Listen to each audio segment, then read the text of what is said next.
Cuando volví para el funeral, mi padre gritó: ¿Viniste a avergonzar mi casa con este bastardo? Respiré profundo y respondí: Él no es hijo de un padre vagabundo, es tu nieto. Guardé este secreto por 20 años, hasta poder destruir a quien destruyó mi infancia. Buenos días, buenas tardes o buenas noches, mis queridos. Qué bendición poder estar aquí platicando con ustedes hoy. Mi nombre es Gertrudis Oliveira Santos. Tengo 72 años bien vividos y vivo aquí en Pacata, Jaguaría, Iba, en Hidalgo, un pueblo pequeño, pero de corazón grande, donde todos se conocen y siempre hay alguien asomado a la ventana viendo el movimiento de la calle. Es aquí donde construí mi vida después de tantas vueltas que el destino me dio. Hoy en día, mi vida es bien tranquila, ¿verdad? Me levanto tempranito con el primer canto del gallo. Me hago mi café bien fuerte y me siento en el portal de mi casita para ver amanecer. Me gusta cuidar mis plantas. Tengo un huerto lleno de hierbas medicinales que aprendí a cultivar con mi tía de Veracruz. Que Dios la tenga. Lavanda para calmar, menta para el estómago, romero para la memoria. Cada plantita tiene su propósito, así como cada uno de nosotros en esta vida. Mi hijo Mateo, que hoy tiene 61 años, vive en Monterrey con su familia, pero viene a visitarme todos los meses con mis 2 nietos y 3 bisnietos. Son en esos días cuando mi casa se llena de ruido, risas y vida.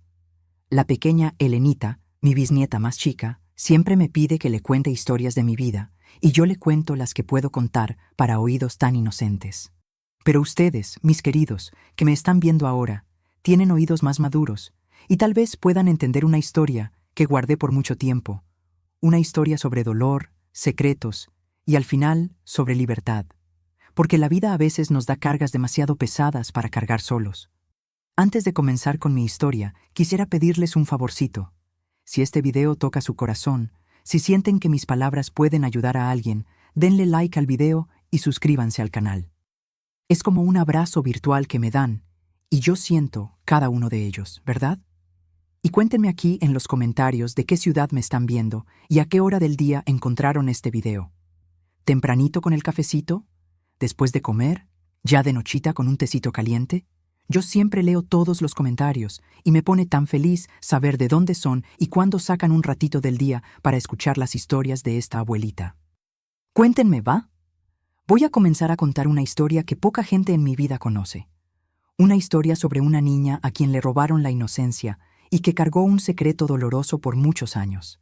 Es sobre cómo esa niña, que fui yo un día, enfrentó el peor tipo de traición y aún así encontró fuerzas para sobrevivir y al final liberarse a través de la verdad. Nací en Iztarán, en la frontera de San Luis Potosí con Hidalgo, en 1953. Era un pueblito chico, donde todos sabían la vida de todos, y donde los secretos se guardaban detrás de sonrisas amargas y conversas de barda. Nuestra casa quedaba apartada del centro, una construcción sencilla de madera, con un terrón grande enfrente, un gallinero atrás y una huerta que mi mamá cuidaba con mucho cariño. Mi papá, Hermenegildo Oliveira, era un hombre respetado en la región. Tenía una pequeña tiendita donde vendía de todo, desde queroseno y herramientas hasta telas y dulces. Era un hombre de pocas palabras, cara siempre seria, que gobernaba la casa con mano firme. Cuando llegaba del trabajo, todos teníamos que quedarnos quietecitos. Hasta el perrito sabía que era hora de esconderse debajo de la casa. No es que fuera malo todo el tiempo, no. A veces, los domingos después de misa, nos traía caramelos o nos compraba paleta, pero bastaba que alguien hiciera algo que no le gustara para que se armara la de Dios. Mi mamá, Dulcinea, era lo opuesto. Mujer pequeñita, de voz suave y manos siempre ocupadas. Pasaba el día entre la cocina, la huerta y los quehaceres de la casa. Ella tenía un modo especial de hacer dulce de calabaza con clavo, que era conocido en todo el vecindario. Cuando el aroma de ese dulce inundaba la casa, todos sabíamos que venían fiestas o visitas importantes. Mi mamá hablaba poco, especialmente frente a mi papá, pero sus ojos contaban historias que la boca no se atrevía. Tenía una mirada triste de quien carga un peso grande en el corazón. Éramos 3 hermanos. Yo, la del medio, mi hermano mayor Josué, que me llevaba 4 años, y Celina, mi hermanita chica, 3 años más joven. Josué ayudaba a mi papá en la tiendita desde temprano, se levantaba antes de que saliera el sol y solo volvía cuando ya estaba oscuro. Celina era la alegría de la casa, con sus trencitas y risa fácil, siempre inventando juegos. Nuestra casa era sencilla, pero bien cuidada. En la sala, un sofá de palma trenzada que mi mamá cubría con una cobija colorida, una mesita con el radio que solo se encendía en ocasiones especiales, y en la pared la imagen de la Virgen de Guadalupe en un cuadro de madera tallada. La cocina tenía un fogón de leña que se mantenía prendido todo el día en invierno, un armario de madera donde guardábamos los trastos y una mesa grande donde hacíamos las comidas. Mi papá se sentaba en la cabecera. Nosotros no empezábamos a comer hasta que él hiciera la señal de la cruz y nadie se levantaba antes de que terminara. Yo compartía un cuarto con Celina, 2 camitas con colchón de palma, un baúl de madera para nuestra poca ropa y en la pared estampitas que ganábamos en el catecismo. Josué dormía en un cuartito atrás, cerca del depósito, donde guardábamos las herramientas y los sacos de provisiones. Mi infancia fue de trabajo y responsabilidades. Desde los 7 años ayudaba a mi mamá a cuidar a Celina, a traer agua del pozo, a alimentar las gallinas. A la escuela iba solo mediodía. Estudiaba en la Escuela Municipal Santa Clara, un edificio de 2 pisos en la Plaza Central, con una campana que tocaba a las 7 de la mañana en punto. Me gustaba estudiar, especialmente cuando la maestra Isaura contaba historias de lugares lejanos, pero fue un lujo que duró poco. A los 10 años, mi papá pensó que ya había estudiado bastante para una niña y me sacó de la escuela para ayudar más en casa. Los juegos eran sencillos, pero llenos de magia. Con las otras niñas del barrio, la Teresa de la pulpería, la Iracema de la tiendita y las gemelas Olga y Ondina, jugábamos en rueda en el terrón, hacíamos muñecas de trapo con retazos que mi mamá nos daba o nos aventurábamos hasta el arroycito que pasaba atrás de las casas, donde pescábamos charales con sedazos y palitos. Los niños tenían otros juegos, trompo, canicas, cometas, y era raro que nos mezclaremos. Niña que juega con niños se vuelve atrevida, decía mi abuelita Telvina, mamá de mi papá, que vivía 2 casas abajo de la nuestra. Y así fue hasta mis 11 años, cuando todo cambió. El cambio comenzó sutil, como una nubecita en un día de sol, que poco a poco va creciendo hasta convertirse en tormenta. Mi tío Cristóbal, hermano mayor de mi papá, había vuelto a Iztarán después de años trabajando en la Ciudad de México. Era un hombre diferente a los otros de la región. Usaba ropa de ciudad, hablaba bonito, tenía dinero en la bolsa e historias que hacían reír a todos en las conversas del mostrador de la tiendita. Trajo regalos para todos, un sombrero nuevo para mi papá, un pañuelo de seda para mi mamá, una canica de vidrio para Josué y una muñeca de porcelana para Celina. Para mí trajo una cinta de satén azul para el cabello. La sobrina más bonita merece un regalo especial, dijo, mientras me amarraba la cinta en el cabello.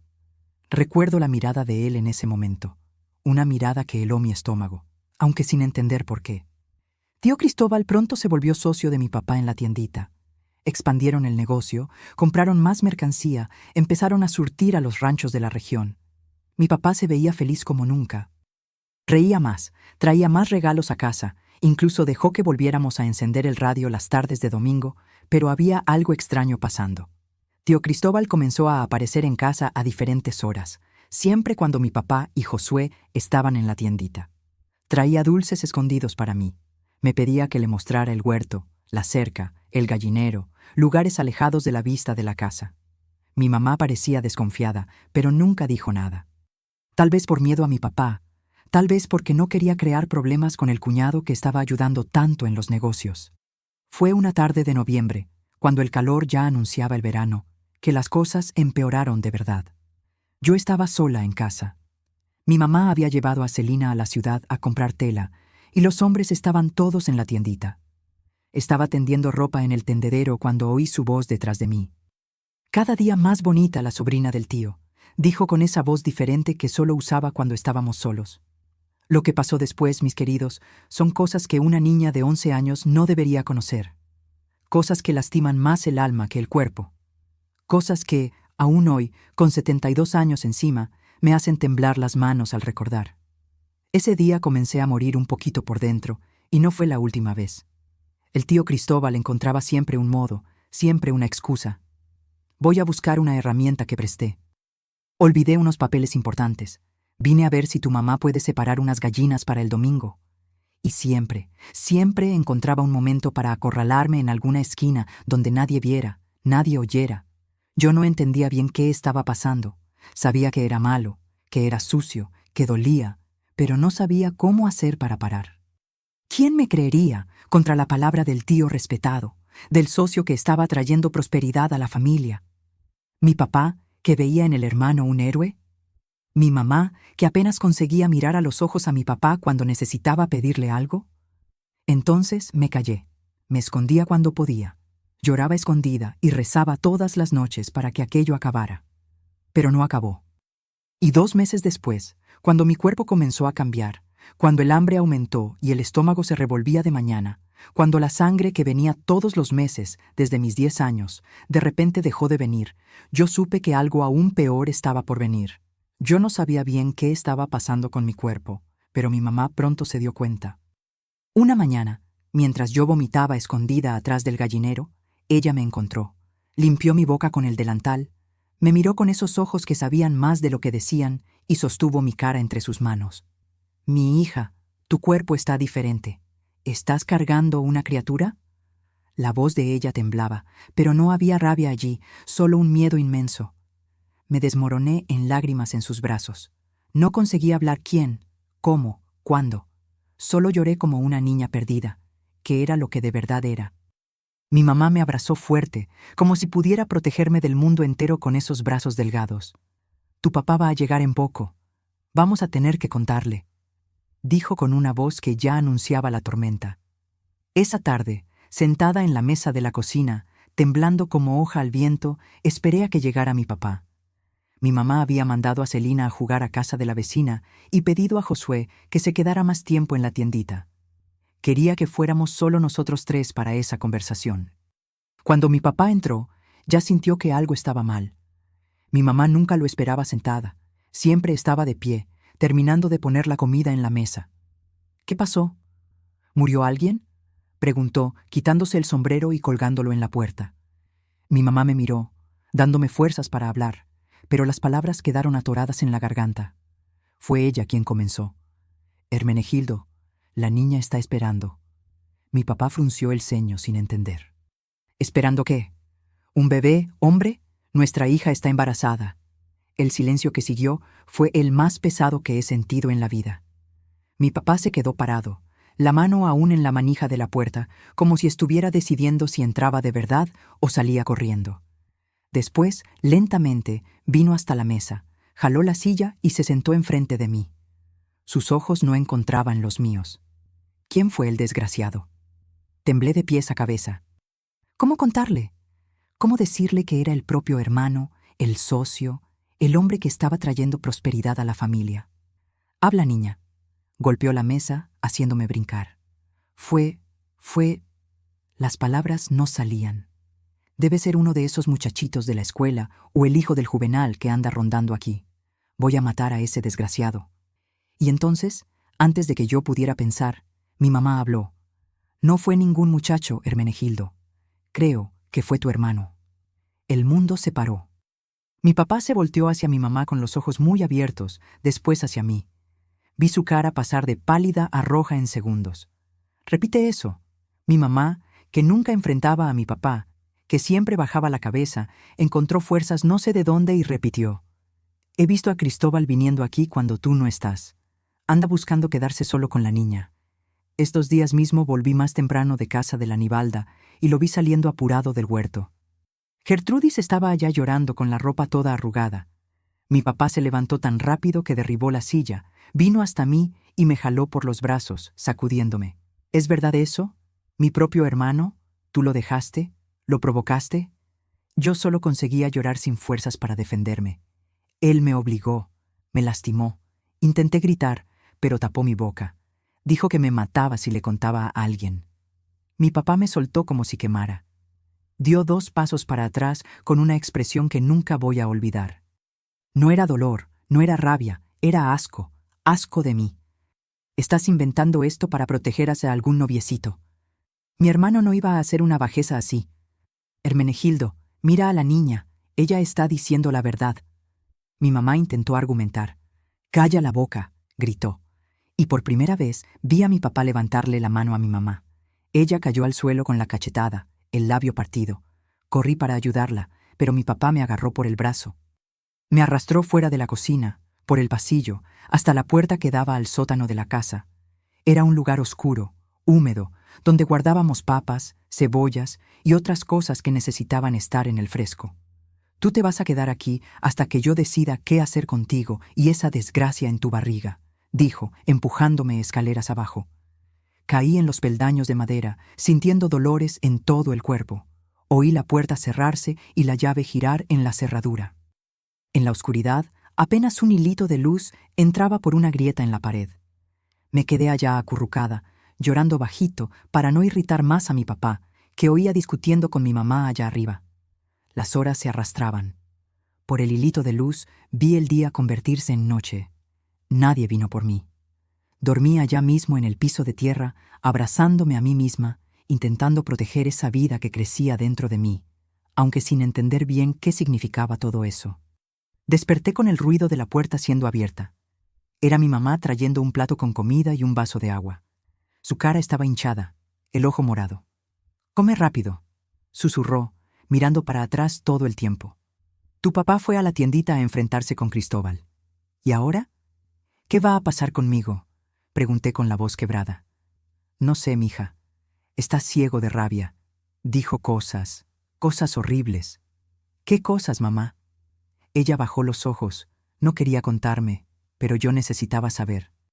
«Dijo que va a resolver esto, que va a sacarte esa vergüenza de adentro con sus propias manos, si es necesario». Mi sangre se heló. Yo ya había oído historias de muchachas que quedaban embarazadas antes de casarse, de cómo algunas familias resolvían el problema. Generalmente, las niñas eran mandadas lejos, a casas de parientes lejanos o a conventos. Pero el modo como mi mamá lo dijo parecía algo mucho peor. «Él no puede hacer eso, mamá. Es un bebé. Es mi bebé. Es el hijo de su hermano». Ella corrigió con una tristeza infinita en los ojos. «En la cabeza de tu papá es la prueba viva de la traición de su propio hermano». Terminé de comer rápidamente. Mi mamá agarró el plato, me dio un beso en la frente y susurró: «Sé fuerte, mija. Voy a intentar calmarlo cuando vuelva». Pero mi papá no se calmó. Cuando volvió de la tiendita, oí los gritos allá arriba. Él y mi mamá discutiendo, cosas quebrándose. Después pasos pesados bajando por la escalera del sótano. La puerta se abrió con violencia. Mi papá apareció, la camisa manchada de sangre, los ojos inyectados de una furia que nunca había visto. «Tu tío niega todo», dijo, la voz ronca. «Dice que eres una mentirosa que debe estar queriendo proteger a algún vagabundo». «Estoy diciendo la verdad, papá, por la Virgen de Guadalupe, lo juro». «Calla la boca», gritó, bajando otro peldaño.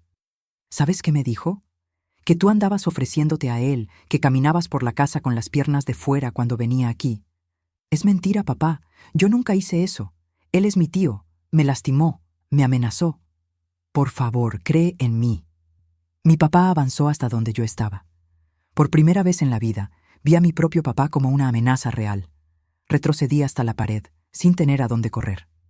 «Mañana vamos a resolver esto», dijo con una calma repentina que me asustó más que los gritos. «Voy a llamar a la señora». Mi corazón se heló. La señora era una vieja que vivía en las afueras de la ciudad. Decían que ayudaba a muchachas en dificultades. Todos sabían qué significaba eso. Mis piernas flaquearon y me desmoroné en el piso. «No, papá, por favor. Puedo irme lejos, nadie va a saber». ¿Tú prefieres cargar la vergüenza de tu tío en la barriga? ¿Prefieres que todos apunten en la calle y digan: «Allá va la hija del Hermenegildo que carga el bastardo de su propio tío»? Puedo irme, nadie va a saber. ¿Y a dónde irías? ¿Quién querría a una niña sucia como tú? Esas palabras me cortaron más profundo que cualquier cuchillo. Mi propio papá me veía como algo sucio, algo desechable. «Mañana de mañana resuelvo esto», dijo volteando las espaldas. «Y después nunca más vas a hablar de esto. Vamos a olvidar que esto pasó». La puerta se cerró, la llave giró. Me quedé en la oscuridad nuevamente, pero esta vez un nuevo sentimiento crecía dentro de mí. No era solo miedo, era determinación. Allá, en ese sótano oscuro, con las manos sobre la barriga, que apenas comenzaba a mostrar señales de la vida dentro de ella, decidí que no iba a dejar que mi papá hiciera eso. De alguna manera, necesitaba escapar. Los días en el sótano se arrastraban como una eternidad. Mi papá bajaba solo para traerme un plato de comida y un poco de agua una vez al día. Las primeras veces yo intentaba conversar, suplicar, hacer que me escuchara, pero él se mantenía en silencio, los ojos fijos en algún punto encima de mi cabeza, como si mirarme fuera demasiado doloroso. A veces, cuando él se iba, mi mamá venía escondida, traía una cobija delgada, un pedazo extra de pan o simplemente se sentaba conmigo por algunos minutos, sosteniendo mi mano en la oscuridad. Adelantó el viaje para Sorocaba. Me contó en un susurro en el tercer día de mi cautiverio. Va a buscar mercancía al mayorista. Y aprovechó para visitar al compadre Tiburcio. Vuelve solo en 4 días. ¿Y después, mamá? Pregunté, el miedo apretando mi pecho. Dijo que con él Ontem. Va a venir así que tu papá vuelva. Mi tiempo estaba contado. 4 días para encontrar una salida o esa vida dentro de mí y tal vez la mía propia estaría perdida. En el 4.º día de mi cautiverio, desperté con el ruido de la puerta del sótano siendo abierta. Era antes del amanecer. Por la grieta en la pared, el cielo todavía estaba oscuro. Pensé que era mi mamá, pero para mi sorpresa era Josué. Mi hermano había escuchado las peleas, los gritos. Descubrió dónde estaba yo y qué había pasado, aunque nadie le hubiera contado directamente. En una casa pequeña como la nuestra, los secretos tenían patas cortas. «Necesitas salir de aquí», dijo, mirando nerviosamente para atrás. «Papá vuelve mañana, levántate con cuidado». Me incorporé tambalándome, las piernas débiles de estar tanto tiempo en ese lugar húmedo y apretado. Josué me ayudó a subir los peldaños del sótano. Atravesamos la cocina oscura en silencio. Mi mamá estaba ya en paques, algo en un trapo de cocina. «Un poco de pan y queso», dijo entregándome el paquete. Después sacó un sobre doblado del bolsillo del delantal. «Es el dinero que ahorré de la venta de los dulces. No es mucho, pero va a ayudar hasta que encuentres un lugar». «¿Para dónde voy, mamá?», pregunté, la voz embargada por el miedo y la tristeza. «Para Apucarana», respondió Josué. «Hay una prima de mamá allá, la dona Benedita. Ella no sabe de nada, pero mamá mandó una carta diciendo que vas a ayudar con los quehaceres de la casa. Te va a recibir por un tiempo». Miré a mi mamá, que tenía los ojos llenos de lágrimas. ¿Y después? ¿Cuando la barriga crezca? ¿Cuando el bebé nazca? Una cosa por vez, hija. Primero necesitas salir de aquí, lejos de tu papá, lejos de tu tío. Ella tragó seco. Después pensamos en el resto. ¿Quién sabe si tu papá se calma con el tiempo? Yo sabía que era una esperanza vacía. Mi papá nunca iba a aceptar, nunca me iba a perdonar. Para él, yo había manchado el nombre de la familia, había traído vergüenza para adentro de la casa. ¿Y Celina?, pregunté pensando en mi hermanita. «Va a entender cuando sea mayor», respondió mi mamá, las lágrimas finalmente corriendo por su cara. «Necesitamos ir». Josué interrumpió ansioso. «El Ginesio está esperando con la carreta al final de la calle». Ginesio era amigo de mi hermano, algunos años mayor. Trabajaba llevando y trayendo mercancía entre los pueblos de la región. Según Josué, había aceptado llevarme hasta la estación de tren en Istarán, de donde yo cogería el tren para Apucarana. Mi mamá me abrazó fuerte, como si quisiera guardar la sensación de mi cuerpo junto al suyo. «Vete con Dios, mija. Cuídate y cuida a ese angelito que está creciendo allá dentro. No dejes que nadie te haga daño de nuevo».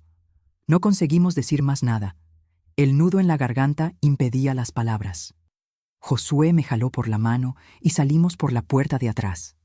El aire frío de la madrugada me erizó la piel. Llevaba solo un vestido simple y un suéter de lana, las mismas ropas que vestía cuando fue encerrada en el sótano. En los pies, chanclas de cuero ya gastadas por el uso. Josué me guió por atrás de las casas, evitando las calles principales, donde alguien pudiera vernos. Al llegar a la carretera que salía del pueblo, vimos la carreta de Ginesio esperando como estaba acordado. Él hizo una señal nerviosa. «Sube allá atrás y quédate escondida debajo de la lona», dijo Ginesio, sin ni siquiera mirarme bien. «Si alguien para la carreta, no hagas ruido». Josué me ayudó a subir y me cubrió con la lona. Por debajo de ella, entre los sacos de maíz, apenas conseguía respirar. El olor a polvo y sudor impregnaba todo. La carreta comenzó a moverse. Cada sacudida era un dolor en el cuerpo, ya lastimado por los días en el sótano. «Voy a intentar convencer a papá», dijo Josué. Su voz casi perdida en el ruido de las ruedas. «Cuando las cosas se calmen, quién sabe». pero su voz no tenía convicción. Ambos sabíamos que yo estaba dejando esa casa para siempre. El viaje hasta la estación fue lento y doloroso. Cuando finalmente llegamos, el cielo ya comenzaba a aclarar. Josué me ayudó a bajar de la carreta y me llevó para un rincón apartado de la pequeña estación. «El tren pasa en 1 hora», dijo, entregándome un pequeño paquete. «Aquí está tu pasaje y un poco de dinero que yo y Ginesio juntamos». «Gracias, Josué», conseguí decir con la voz débil de emoción. Mi hermano miró para los lados nervioso. «Necesito volver antes de que papá despierte y se dé cuenta que agarré la llave del sótano. ¿Vas a estar bien?» Asentí, aunque sin estar segura. Él me abrazó rápidamente y corrió de vuelta a la carreta, donde Ginesio esperaba impaciente. Allá, solita, en la estación casi desierta, con solo un atillo improvisado y el corazón pesado, esperé el tren que me llevaría lejos de todo lo que conocía. El tren llegó puntualmente, soltando vapor y ruido. Subí con las piernas temblando, encontré un banco vacío y me senté. Mientras el tren comenzaba a moverse, miré por la ventana. Istarán, el pueblo donde nací y crecí, iba quedando atrás. Una parte de mí moría allá, junto con mi infancia robada. El viaje fue largo. Tuve que hacer un cambio en Punta Grossa, esperando horas por la conexión hacia Apucarana. Las personas me miraban con curiosidad. Una niña sola, con ropas simples, viajando sin la compañía de adultos. Yo mantenía la cabeza baja, evitando miradas, respuestas, preguntas. Llegué en Apucarana ya de noche. La estación estaba más llena que la de Istarán, con personas apuradas yendo y viniendo. Me quedé parada, perdida, sin saber a dónde ir. En la carta que mi mamá mandó, ella había dado la dirección de la prima Benedita, pero yo no tenía idea de cómo llegar allá. Un hombre de uniforme se acercó. Era un empleado de la estación. «¿Estás perdida, niña?» Mostré la dirección garabateada en el papel. Él frunció el ceño. «Queda del otro lado de la ciudad. Es lejos para ir a pie, todavía más de noche». Mis ojos se llenaron de lágrimas. Él debe haber sentido lástima porque llamó a un muchacho que estaba cerca. «Osvaldo, lleva a esta niña hasta la calle de las Camelias. Es lejos, pero te voy a dar una propina». El muchacho, que no debía tener más de 16 años, aceptó. Tenía una bicicleta vieja con un baúl en la trasera. «Siéntate aquí y sostente fuerte», dijo, indicando el baúl. Fue así, agarrada a la cintura de un extraño, que llegué a la casa de Dona Benedita. Era una construcción sencilla, parecida a la de mi familia, pero con un jardín bien cuidado enfrente, lleno de flores. Toqué la puerta con el corazón en la boca. ¿Y si no está? ¿Y si no me acepta? La puerta se abrió, revelando una señora de cabello grisáceo recogido en un moño apretado. Me miró con desconfianza. «¿Quién eres tú?» «Soy Gertrudis, hija de Dulcinea. ¿La señora recibió la carta de ella?» El rostro de ella se suavizó un poco. «Recibí sí, pero no te esperaba tan temprano». Ella miró al muchacho de la bicicleta, que esperaba a unos pasos de distancia. «Puedes irte, muchacho. La niña está segura ahora». Él hizo una señal y se fue, pedaleando en la oscuridad. Dona Benedita abrió más la puerta, permitiendo que yo entrara. La casa era pequeña, pero acogedora. En la sala, un sofá desgastado, una mesita con mantel de ganchillo, y en la pared, los mismos santos que decoraban la casa de mi familia. «Tu mamá dijo que venías a ayudar con los servicios de la casa, que necesitabas un cambio de aires». Yo solo la sentí sin saber qué decir. Ella me estudió por un momento, sus ojos bajando hasta mi barriga, que todavía no mostraba señales de la vida dentro de ella. «¿Tienes hambre? Hay sopa en el fogón». Hice que sí con la cabeza, súbitamente consciente del hambre que me acompañaba desde hace días. Ella me guió hasta la cocina, me sirvió un plato de sopa de yuca con carne y se sentó enfrente de mí, observándome mientras comía. «Tu mamá no me contó la verdad», dijo de repente. «¿Verdad?». Congelé con la cuchara a medio camino a la boca. «¿Cómo así?». «No nací ayer, niña. Una mamá no manda a una hija de 11 años lejos, solo para ayudar con los servicios». Bajé los ojos sin conseguir encarrarla. Puse la cuchara de vuelta en el plato. «No necesitas contarme ahora», dijo más suavemente. «Come tu sopa. Después te muestro dónde vas a dormir». Así comencé mi nueva vida en Apucarana, en la casa de una pariente lejana que casi no me conocía, cargando en el vientre un secreto que yo todavía no sabía cambiaría mi vida para siempre. Los días en la casa de Dona Benedita se transformaron en semanas. Al principio, ella me trataba con una gentileza distante. Yo ayudaba en la limpieza, lavaba las ropas, descascaraba verduras para el almuerzo, dormía en un cuartito atrás de la casa, pequeño pero limpio, con una ventana que daba a un árbol de jaboticaba. De noche, acostada en la cama estrecha, yo abrazaba mi barriga, que comenzaba a mostrar los primeros signos de la vida que crecía allá. Dona Benedita no preguntaba, pero yo percibía sus ojos me siguiendo, notando los cambios en mi cuerpo, los mareos matutinos, las ropas que iban quedando más apretadas. Una tarde, mientras yo tendía sábanas en el tendedero de atrás, ella apareció con un vestido en las manos. Era de mi hija cuando estaba esperando al Tonino, dijo, entregándome la prenda. Va a quedar más cómodo que esos tuyos. Acepté el vestido con lágrimas en los ojos. Era la primera vez que alguien reconocía abiertamente mi condición y lo hacía no con juzgamiento, pero con compasión. Gracias, dona Benedita. Ella asintió y con un suspiro preguntó lo que yo sabía que un día preguntaría. ¿Cuántos meses? Casi 4, respondí bajito. ¿Y el padre? Bajé los ojos, incapaz de responder. Ella no insistió, solo puso la mano en mi hombro y dijo, cuando estés lista para hablar, yo escucho. 2 semanas después, lo que yo más temía pasó. Era domingo y estábamos volviendo de la misa. Dona Benedita gustaba de ir a la iglesia bien temprano, cuando había menos gente. Caminábamos por la calle principal cuando vi un rostro que hizo mi sangre helarse. Era mi papá. Estaba conversando con algunos hombres enfrente de una tienda. Él no me vio inmediatamente y yo jalé a dona Benedita hacia una calle lateral. ¿Qué pasó, niña? Parece que viste un fantasma. Mi papá, susurré temblando, está ahí enfrente de la tienda del Gumersindo. Dona Benedita asomó por la esquina. Después me jaló hacia un pasaje entre 2 casas. ¿Ese hombre del sombrero oscuro, el que está conversando con el Gumersindo? Asentí, el corazón latiendo tan fuerte que creí que iba a desmayarme. Vamos a dar la vuelta por atrás de las casas. Ella decidió, guiándome por un camino que yo no conocía. ¿Estás segura de que es él? Segura, dona Benedita. ¿Y si me ve? No conseguí terminar la frase. Cuando llegamos a la casa, yo estaba en pánico. Corrí a mi cuartito, junté la poca ropa que tenía en un atillo. ¿Qué estás haciendo?, preguntó dona Benedita desde la puerta. Necesito irme. Si mi papá me encuentra aquí, me va a llevar de vuelta. O peor. Ella entró, cerró la puerta atrás de sí y se sentó en la orilla de la cama. Creo que llegó la hora de que me cuentes qué está pasando de verdad. Y entonces, por primera vez, conté todo. El abuso de mi tío, el descubrimiento del embarazo, la reacción de mi papá, los días en el sótano, la fuga desesperada.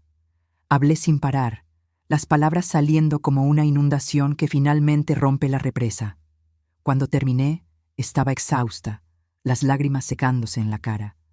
Dona Benedita se quedó en silencio por un largo momento, los ojos fijos en la pared, como si viera más allá de ella.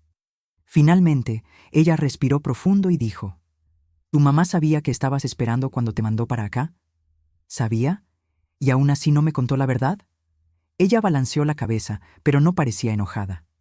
Entiendo el miedo de ella, pero eso complica las cosas.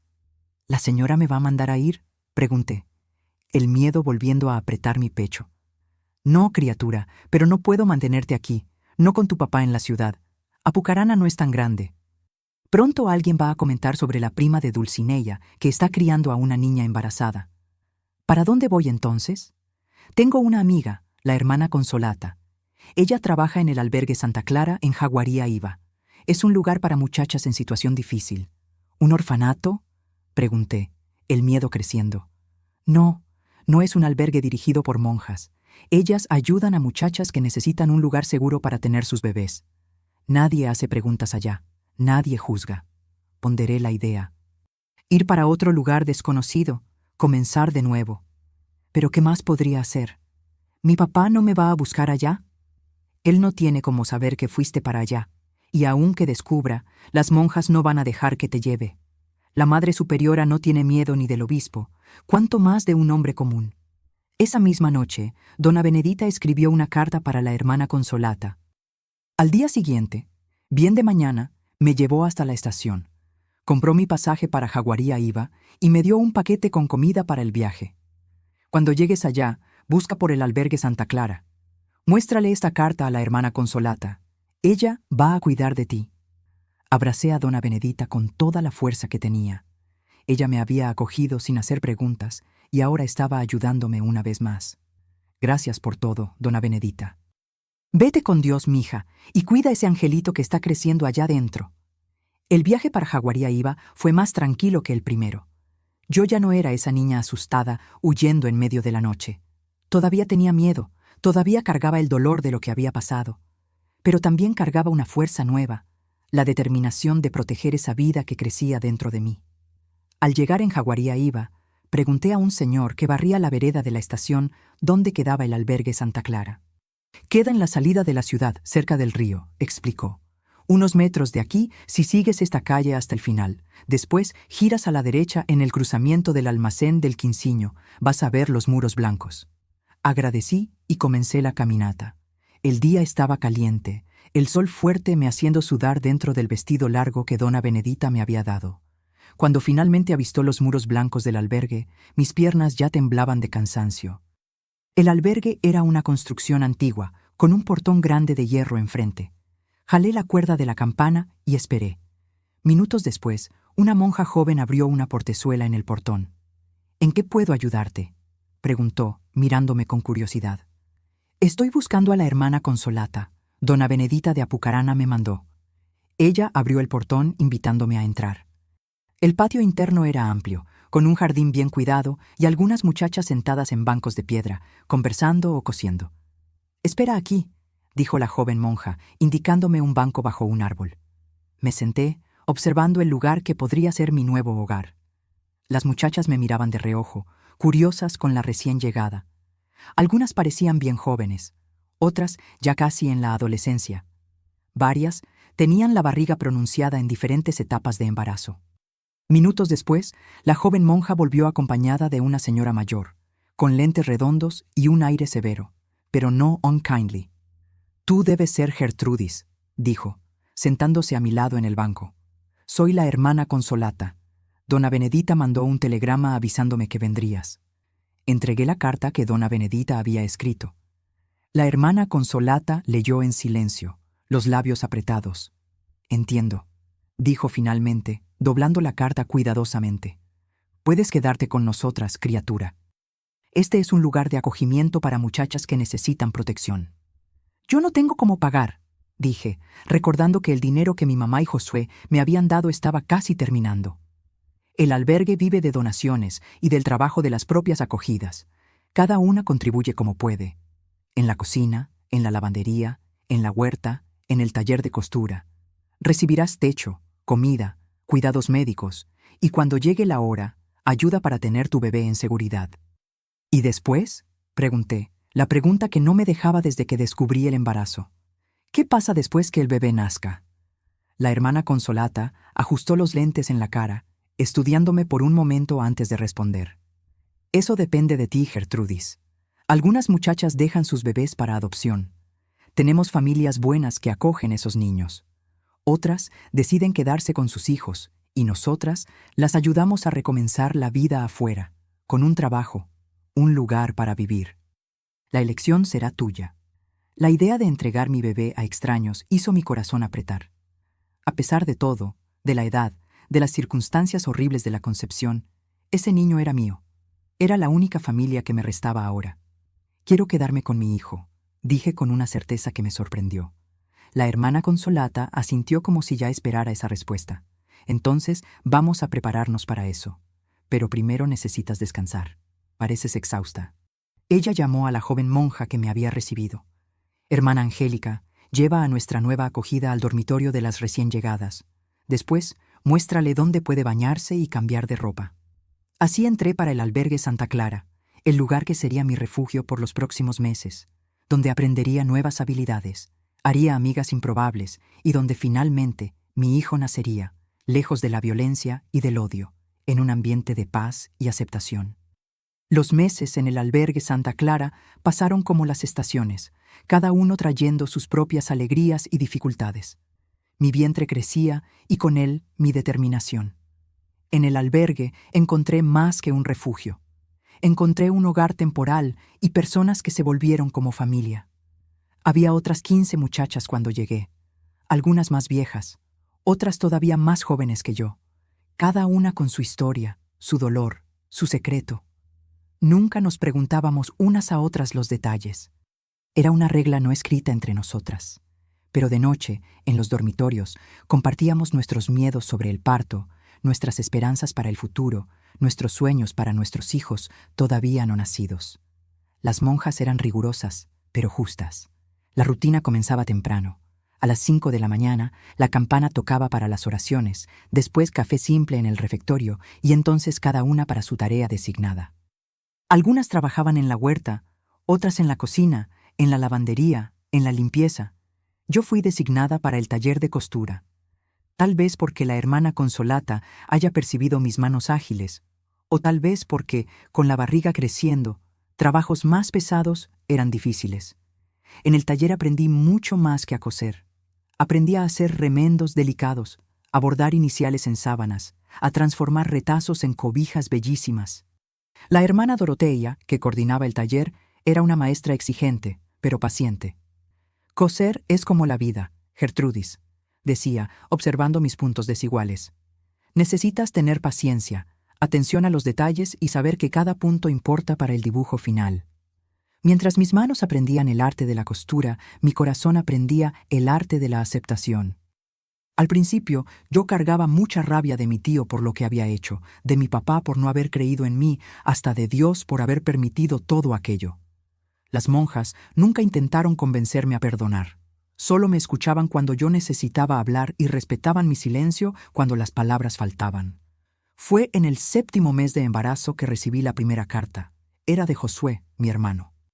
La carta había pasado por un camino largo, primero para dona Benedita en Apucarana, que entonces la encaminó para el albergue. Abrí con manos temblando. Querida hermana, escribía en letra irregular. Espero que esta te encuentre bien. Aquí las cosas cambiaron mucho. Papá descubrió que fugaste el mismo día. Se quedó como loco. Fue hasta Apucarana atrás de ti, pero ya habías partido. Cuando volvió, la rabia de él se volvió contra el tío Cristóbal. Hubo una pelea terrible en la tiendita. Tío negó todo, llamó a papá de loco. Al final, la sociedad de ellos se acabó. Tío Cristóbal volvió para la Ciudad de México y papá quedó con la tiendita, pero los negocios van mal. Mamá anda triste. Celina pregunta por ti siempre. Yo conseguí tu paradero con dona Benedita. Me escribe cuando puedas. Tu hermano Josué. Lloré mucho después de leer esa carta. Era como si un pedazo de mi pasado hubiérame alcanzado, recordándome que, a pesar de todo, yo todavía tenía una familia. Respondí el mismo día, contando que estaba bien, que el bebé nacería en breve, que había aprendido a coser. No mencioné mis planes para después del nacimiento, ni yo misma sabía bien qué haría. 2 semanas después, cuando ya estaba en el 8º mes, recibí otra carta. Esta vez era de mi mamá. La escritura era temblorosa, como si cada palabra hubiera costado un esfuerzo enorme. Mi hija, escribía. Pido perdón por no haber protegido como debería. Tu papá cambió mucho desde que te fuiste. La verdad salió a la luz. Tu tío confesó todo antes de partir para la Ciudad de México. No fue por arrepentimiento, fue por venganza contra tu papá que lo expulsó del negocio. Tu papá está destruido, bebe todos los días, apenas conseguía trabajar. Llora tu nombre a veces cuando cree que nadie está oyendo. No sé si un día ustedes podrán reconciliarse. Solo sé que te amo y que rezo por tu bien y por el bien de esa criatura. Si un día quieres volver, siempre habrá un lugar para ti aquí. Con amor, tu mamá. Esa carta me tocó profundamente. La confesión de mi tío significaba que mi papá ahora sabía la verdad, que yo no había mentido, que no me había ofrecido a nadie, que había sido víctima en la propia casa. Parte de mí sentía un alivio inmenso, como si un peso hubiera sido sacado de mis hombros, pero otra parte sentía una rabia renovada. ¿Por qué mi tío tuvo que confesar para que mi papá creyera? ¿Por qué mi palabra no fue suficiente? Compartí mis angustias con la hermana Consolata durante una de nuestras conversas semanales. El orgullo de los hombres es una cosa terrible, Gertrudis, dijo, suspirando. Tu papá prefirió creer en una mentira conveniente que enfrentar una verdad dolorosa. Ahora está pagando el precio de eso. ¿La señora cree que debo perdonarlo? Pregunté confusa. No cabe a mí decir qué debes hacer. El perdón no es algo que se da por obligación. Es una dádiva, tanto para quien perdona como para quien es perdonado.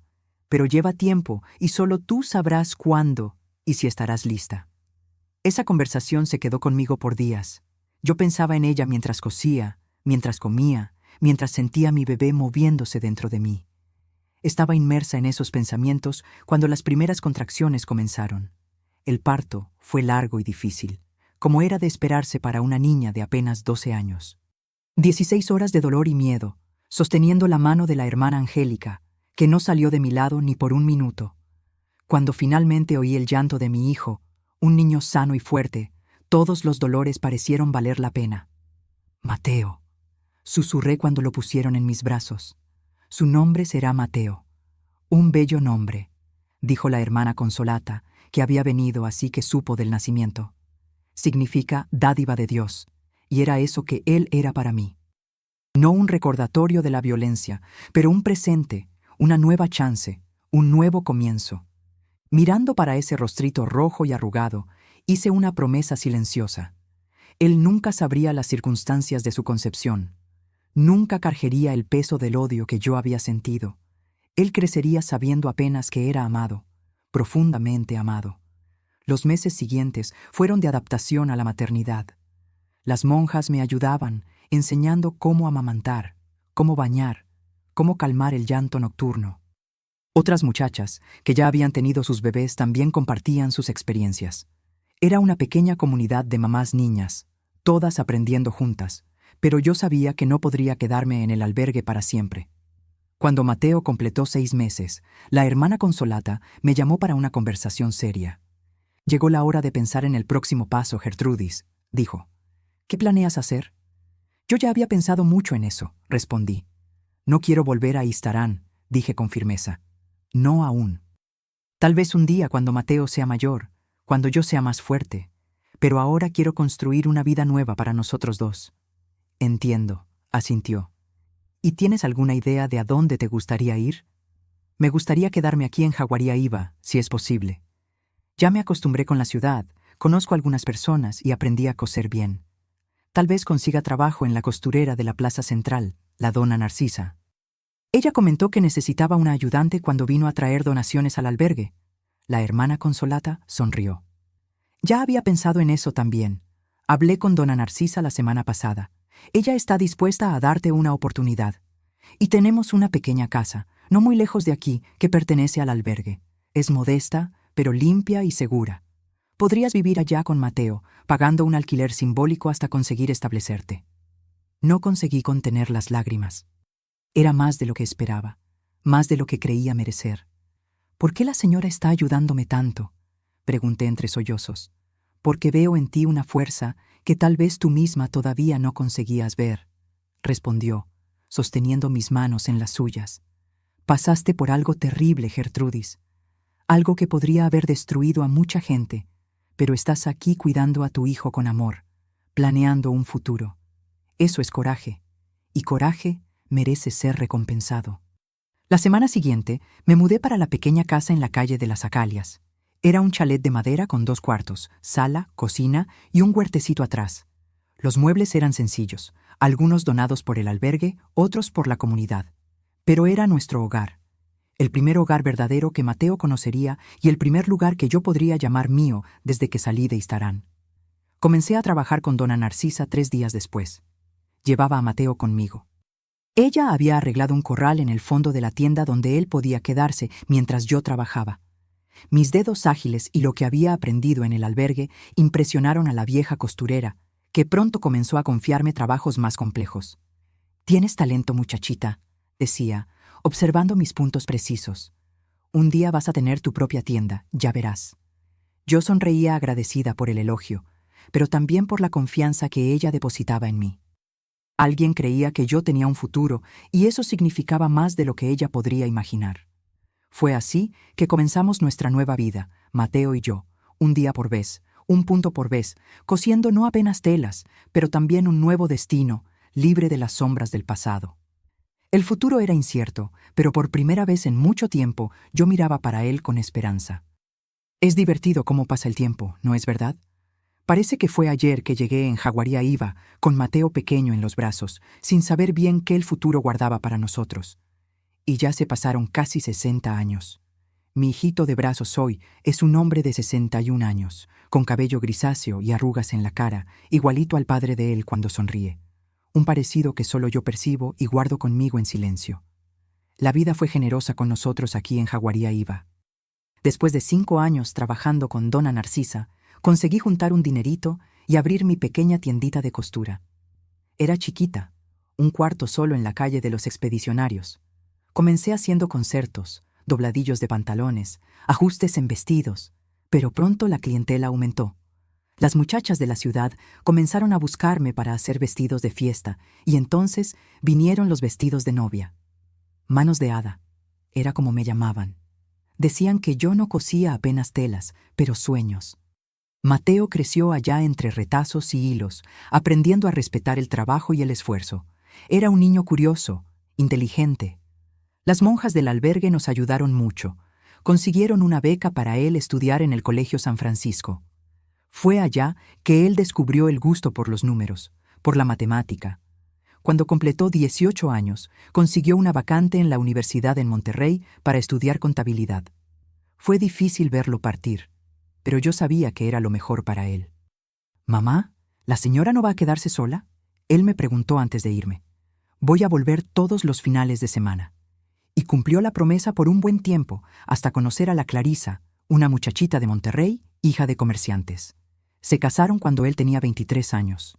Yo insistí en coser el vestido de novia de ella, el más bello que jamás hice en la vida. Ellos se establecieron en Monterrey, donde Mateo abrió su propio escritorio de contabilidad.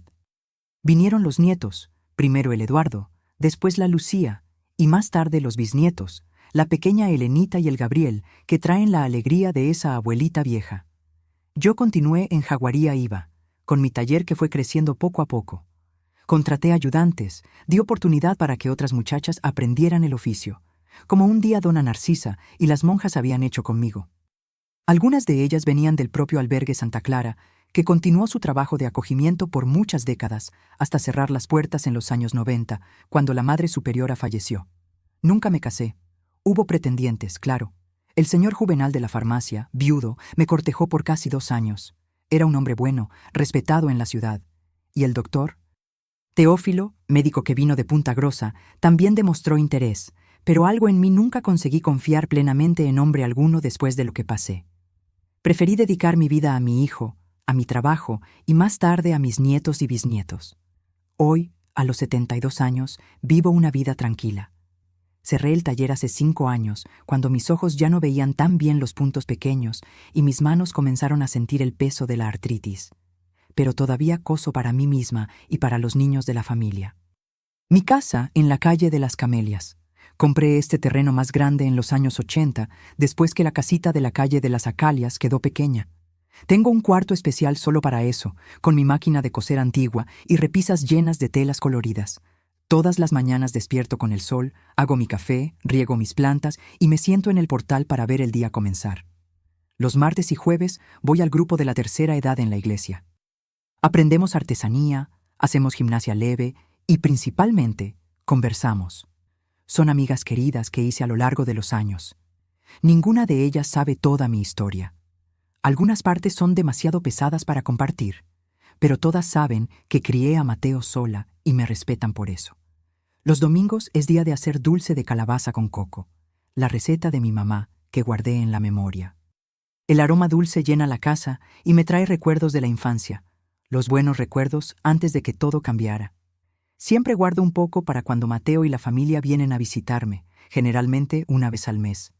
Es una alegría ver la casa llena, oír las historias de los nietos, las travesuras de los bisnietos. Mantuve contacto con mi familia de Istarán por muchos años a través de cartas.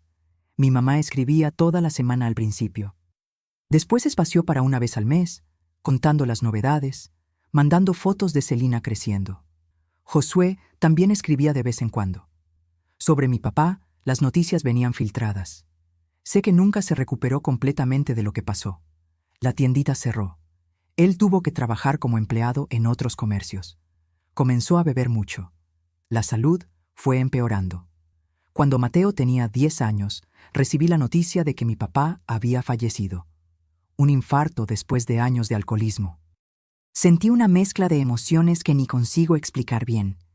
Una parte de mí sintió alivio, otra sintió una tristeza profunda por lo que podría haber sido y no fue. Fui al entierro llevando a Mateo conmigo. Fue la primera vez que volví a Istarán desde que fugué. Nadie hizo preguntas sobre quién era el papá de mi hijo. Todos parecían saber, o por lo menos desconfiar, de la verdad. Mi mamá falleció 5 años después de pulmonía. Josué se casó, tuvo 3 hijos y continuó en Istarán. Celina se mudó para la Ciudad de México cuando se casó. Fuimos perdiendo contacto poco a poco. Respecto a mi tío Cristóbal, nunca más supe de él después que volvió para la Ciudad de México, y para ser sincera, prefiero así. Hoy, mirando para atrás, veo una vida que no fue fácil, pero fue plena. Transformé el dolor en fuerza, el miedo en coraje. Crié un hijo bueno, honesto, trabajador. Vi mis nietos crecer y ahora veo mis bisnietos florecer. ¿Qué más una vieja como yo podría querer? Mis queridos, si hay una cosa que aprendí en esa vida larga, es que nadie tiene el derecho de quitarnos la dignidad. Ni familia, ni marido, ni patrón, ni nadie. Lo que pasé a los 11 años fue una injusticia terrible. Un tío que traicionó la confianza de la familia, un papá que no creyó en su propia hija, pero yo no dejé que aquello definiera quién soy. Saben, a veces pienso en qué hubiera pasado si no hubiera fugado de ese sótano. Si hubiera aceptado el destino que mi papá quería imponerme. Yo no tendría a mi Mateo, no tendría mis nietos, mis bisnietos.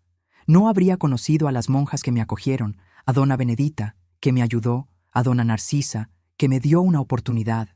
Yo no sería la Gertrudis costurera que la ciudad de Jaguariaíba conoció por tantos años. Cuando el abuso ocurre dentro de casa, es como una tormenta que destruye todo. Te sientes sola, abandonada, sin salida. Pero yo les digo a ustedes, siempre hay una salida. Siempre hay alguien dispuesto a extender la mano, aunque parezca que el mundo entero te dio la espalda. Fue así conmigo. Mi mamá arriesgó todo para ayudarme a escapar. Mi hermano enfrentó el miedo para darme una chance de huir. Y después otras personas aparecieron en mi camino, ángeles disfrazados de gente común. La vida no es solo lo que pasa con nosotros, pero lo que hacemos con lo que pasa. Yo podría haberme ahogado en amargura, en odio. Podría haber desistido cuando vi que a los 11 años tendría que criar una criatura sola, pero elegí seguir adelante. Elegí transformar cada punto que daba en la tela en una afirmación de que yo era capaz, de que yo merecía cosas buenas. Si estás pasando por algo difícil ahora, si sientes que no hay esperanza, escucha lo que esa abuelita de 72 años tiene para decirte. Eres más fuerte de lo que imaginas. La vida puede te doblar, pero no precisa te quebrar. Y después de la tormenta, créeme, viene la bonanza. En cualquier país, en cualquier cultura, el respeto a los derechos humanos, especialmente de los niños, debe ser sagrado. Si conoces a alguien en situación de abuso, no te quedes callado. Busca ayuda en las autoridades locales, en las organizaciones de protección. Sé parte de la solución, porque nadie merece cargar solo el peso de la violencia. Yo cosí mi vida retazo por retazo, punto por punto, con paciencia y fe. No fue perfecto. Tiene remendos, tiene líneas torcidas, tiene manchas que no se salen, pero es una cobija bonita, colorida, que me calienta en las noches frías y me da orgullo mirar. Y ustedes, mis queridos, que me vieron hasta aquí, gracias por escuchar la historia de esta abuelita. Dejen ese corazoncito rojo prendido allá abajo y suscríbanse al canal Memorias de las Abuelas, porque eso ayuda a llevar esas historias para más personas. Y mucha gente necesita oír que aún después de los mayores dolores, la vida puede sí florecer nuevamente. Y no se olviden, comenten aquí abajo la palabra recomienzo para yo saber quién se quedó conmigo hasta el final de esta historia. Hagan eso ahora. No esperen ni un minuto más, porque así como yo encontré coraje para recomenzar, ustedes también pueden ser la fuerza que alguien necesita para dar el primer paso rumbo a la libertación. Quédense con Dios, mis queridos, y recuerden siempre, no importa qué tan oscura sea la noche, el sol vuelve a brillar.